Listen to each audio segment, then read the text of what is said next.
Hi everyone, my name's Jesse and today I'm here with Dr. Ajith Fernando. Ajith has been deeply involved in the training of God's ministers. His ministry includes mentoring younger staff and Christian workers, both in Sri Lanka and abroad. To date, he has authored 15 books published in 18 different languages and he's currently serving on a translation team for a new Sinhala Bible. It's a pleasure to have you here today, Ajith. I understand that you've been working with Youth for Christ and young adults for quite a while.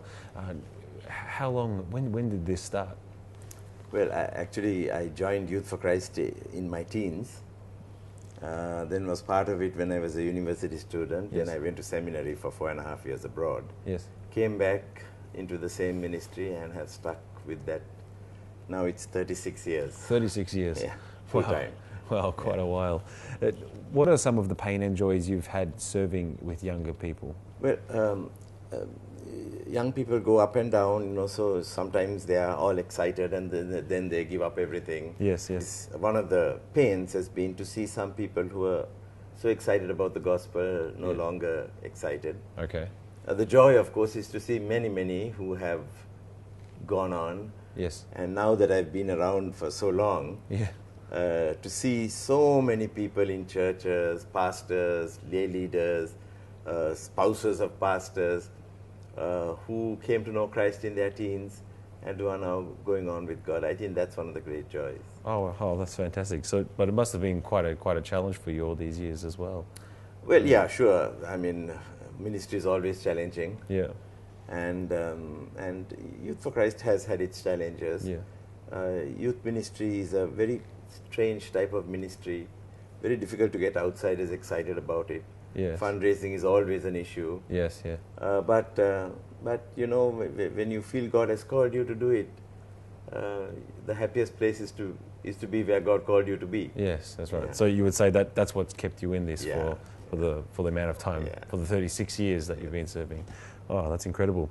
So, I mean, you must have met many different kinds of young people in your time there. Is there any one in particular who you have a very fond memory of, or a time that you've really ministered to someone?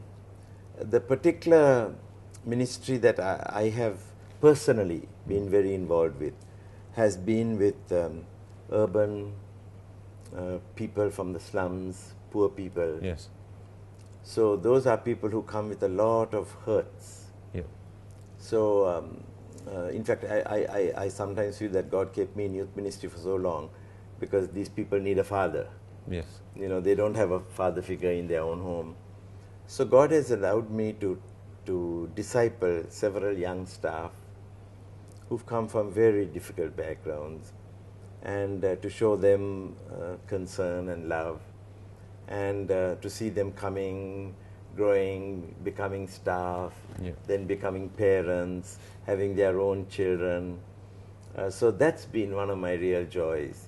And there are about 3 or 4 of such people who, sometimes when people like this join staff, because they're from such rough backgrounds, they don't behave sometimes in the way that you would expect a refined Christian to behave. Yes. So some people who are from more, sanitized backgrounds may wonder, what are these guys doing? Why are they acting this way? Yeah, of course.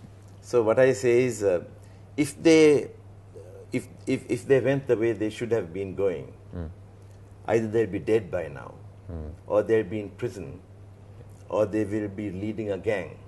Yeah. And now they are serving God, And so sometimes, we have to, things that we take for granted, we have to teach them. But these are people who have just known what a rough life was and who have come to God. And one of the things that I have learned from such people is prayer. For some reason, these people who've gone, who have come to Christ from these backgrounds, they become people of prayer. I guess they realize that God is the one they have to cling to because they are rejected by the whole world at one time and then they are accepted by Christ. Yeah. So one of the great joys of working with urban poor has been how much I have learned from them. They've taught me so much about life, about ministry, and that's been a great joy. What advice would you give to someone who's considering moving into a similar kind of ministry, or any ministry for that matter? Well, one of the things I would like them to know is that this is God's call. Now, God doesn't call everyone to a lifetime of youth ministry. But a lot of people are called for that. And also a lot of people are called for a substantial stint in youth ministry. And the thing that I would like them to have in their mind is, have I been called? Yeah. And of course, I mean, there is no formula to say you have been called. Of course. But if they know that they have been called and they are willing to commit themselves to young people, I think that's what I would like to see. I mean, I'm not what you might call a typical youth worker. I've never been that. I've been more bookish type person. Yeah. But what I tell people is, you don't have to have a great sense of humor to be a youth worker, but you must be able to appreciate humor. Yeah. Right? Because let them do the laughing, the joking. We'll do the laughing. Yeah. Okay. You know? In other words, if you love to be with young people, if they don't make you impatient, I mean, those are signs that maybe God has called you to youth ministry. Yeah, sure. I understand you've also done quite a bit of theological study as well. What advice would you give to someone who wants to pursue that kind of career, or those kind of specific theological studies? Yeah, again, it is a sense of call. You know, sometimes people think that a theological degree is a necessary qualification. Well, it is in some ways. But again, has God called me to do these studies? I know people who had fantastic ministries who felt they have to go higher and higher and higher, doing higher studies. And actually they lost some of the ministry that they could have had. Yeah. And their younger years were better than their older years. So people doing theological studies, the thing that I would really strongly suggest to them is that they maintain the same type of Christian life they had before. What do I mean by that? Spending time with God, studying the Bible devotionally, being involved with people, being involved in a ministry, however busy you are in study, to be involved in a ministry of some sort. These are disciplines that keeps one's mind, one's feet on the ground. And when you're studying theology and doing that, the theology becomes amazingly relevant. Yeah. Because you realize, oh, this is the answer to this problem that I'm facing. When you look at theology in that way, it comes alive. And you can maintain your freshness and consequently be a help to the church.